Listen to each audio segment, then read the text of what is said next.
Hello guys, আপনাদের আবার একবার বিশ্বাস কনস্ট্রাকশনের নতুন ভিডিওতে স্বাগত। আজকে আমাদের ছাদের বিমগুলি বাঁধা চলছে।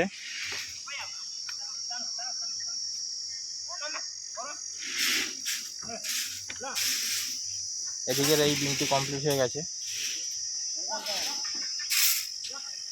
সেন্টারিং এর কাজ আমাদের আর অল্প বাকি আছে। কালকে মোটামুটি সব কমপ্লিট হয়ে যাবে সেন্টারিং।